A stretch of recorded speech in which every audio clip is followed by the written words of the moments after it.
کے قریب جا کے دیکھوں کیونکہ ہلکی سی آواز بھی ان کی آ رہی تھی۔ جب میں قریب گیا تو کہتے ہیں 15 منٹ وہاں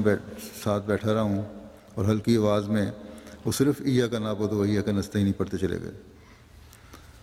تو یہ عرفان تھا جو ان لوگوں کو حاصل ہوا جنہوں نے حضرت مسیح علیہ الصلوۃ والسلام کی صحبت پائی۔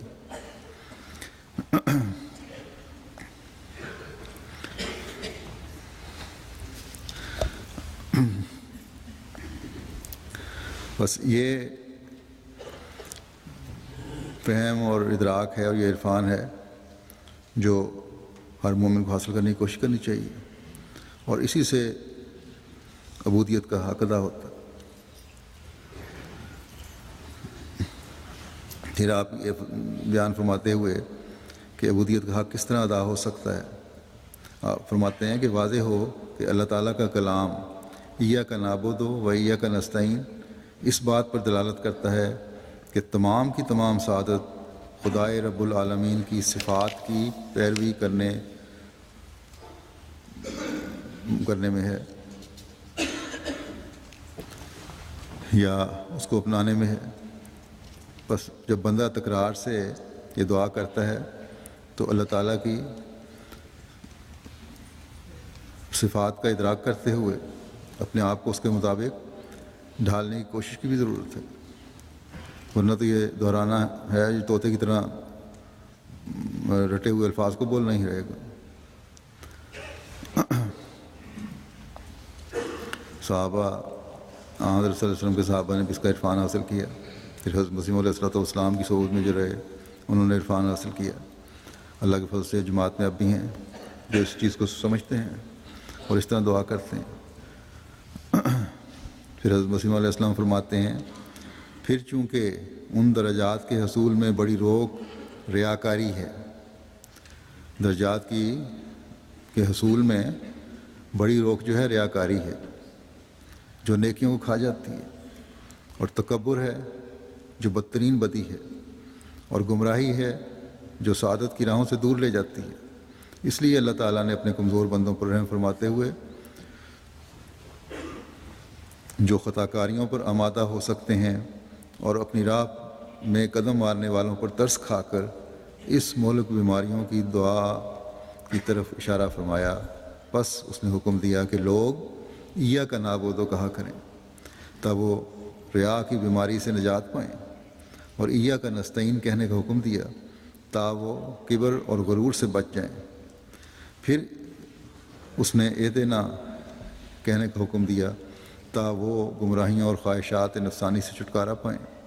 پس اس کا قول ایاک نعبد خلوص اور عبودیت تامہ کے حصول کی ترغیب ہے، اور اس کا کلام ایاک نستعین قوت، ثابت قدمی، استقامت کے طلب کرنے کی طرف اشارہ کرتا ہے، اور اس کا کلام اہدنا الصراط اشارہ کرتا ہے کہ اللہ تعالیٰ کی طرف سے علم اور ہدایت طلب کی جائے جو وہ ذرائع مہربانی بطور اکرام انسان کو عطا کرتا ہے۔ بس ان آیات کا ماحصل یہ ہے کہ خدا کا راہ سلوک اس وقت تک مکمل نہیں ہو سکتا اور نہ ہی وہ نجات کا وسیلہ بن سکتا ہے جب تک انتہائی اخلاص، انتہائی کوشش اور ہدایت کے سمجھنے کی پوری اہلیت حاصل نہ ہو جائے، بلکہ جب تک کسی خادم میں یہ صفات نہ پائی جائیں وہ در حقیقت خدمات کے قابل نہیں ہوتا۔ بس یہ مقام ہے عبد بننے کا جو ایک مومن کو حاصل کرنے کی کوشش کرنی چاہیے۔ حضرت مسیح علیہ الصلوۃ والسلام مقبول دعاؤں کی حقیقت بیان کرتے ہوئے فرماتے ہیں کہ واضح ہو کہ اس عبادت کی حقیقت یا مقبول عبادت کی حقیقت بیان کرتے ہوئے کہ واضح ہو کہ اس عبادت کی حقیقت جسے اللہ تعالیٰ اپنے کرم و احسان سے قبول فرماتا ہے وہ در حقیقت چند امور پر مشتمل ہے، یعنی اللہ تعالیٰ کی عظمت اور اس کی بلند و بالا شان کو دیکھ کر مکمل فروتنی اختیار کرنا، نیز اس کی مہربانیاں اور قسم قسم کے احسان دیکھ کر اس کی حمد و ثنا کرنا، اس کی ذات سے محبت رکھتے ہوئے اور اس کی خوبیوں، جمال اور نور کا تصور کرتے ہوئے اسے ہر چیز پر ترجیح دینا، اور اس کی جنت کو مد نظر رکھتے ہوئے اپنے دل کو شیطان کے وسوسوں سے پاک کرنا۔ جب اس طرح کی عبادت ہو تو پھر فرمایا کہ تب بھی ایاک نعبد و ایاک نستعین کا حقیقی تصور ابھرے گا اور انسان ان بندوں میں شامل ہوگا جو عبد الرحمن کہلانے والے ہیں۔ عبادت سے مراد کیا ہے، اس بارے میں مزید فرمایا کہ خداوند کریم نے پہلی سورۃ فاتحہ میں یہ تعلیم دی ہے،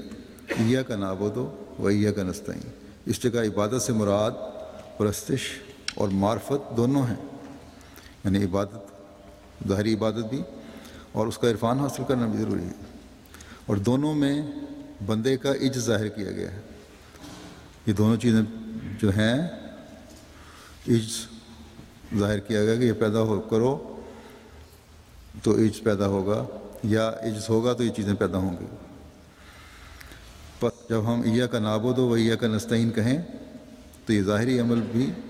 ہو اور اس کی معرفت بھی حاصل ہونی ضروری ہے کہ کیوں ہم یہ دعا پڑھ رہے ہیں، اور یہ معرفت اس وقت حاصل ہوگی جیسا کہ میں نے کہا کہ جب کہ حضرت نے فرمایا کہ مکمل عجز ہوگا۔ پھر آپ فرماتے ہیں کہ انسان خدا کی پرستش کا دعویٰ کرتا ہے، مگر کیا پرستش صرف بہت سے سجدوں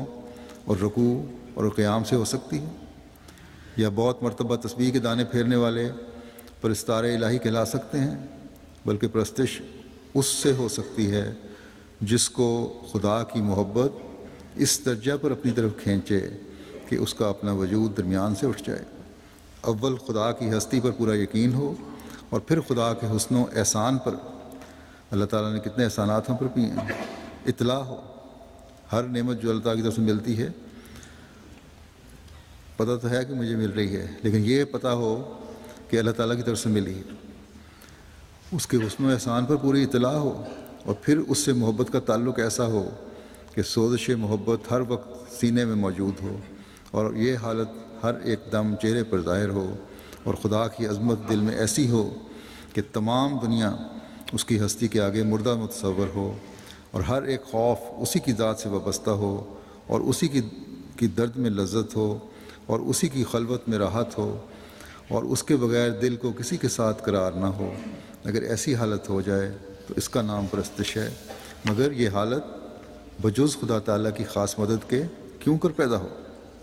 اسی لیے خدا تعالیٰ نے یہ دعا سکھلائی ہے، ایاک نعبد و ایاک نستعین، یعنی ہم تیری ہی پرستش تو کرتے ہیں، مگر کہاں حق پرستش کا ادا کر سکتے ہیں جب تک تیری طرف سے خاص مدد نہ ہو۔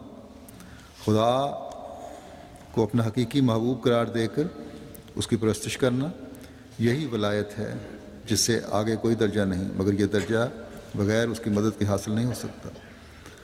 اس کے حاصل ہونے کی یہ نشانی ہے کہ خدا کی عظمت دل میں بیٹھ جائے، خدا کی محبت دل میں بیٹھ جائے، اور دل اسی پر توکل کرے اور اسی کو پسند کرے، اور ہر ایک چیز پر اسی کو اختیار کرے، اور اپنی زندگی کا مقصد اسی کی یاد کو سمجھے۔ پھر عبادت کے اصول کا خلاصہ بیان کرتے ہوئے وہ فرماتے ہیں کہ عبادت کے اصول کا خلاصہ اصل میں یہی ہے کہ اپنے آپ کو اس طرح کھڑا کرے کہ گویا خدا کو دیکھ رہا ہے، اور یا یہ کہ خدا اسے دیکھ رہا ہے۔ ہر قسم کی ملونی اور ہر طرح کے شرک سے پاک ہو جاوے،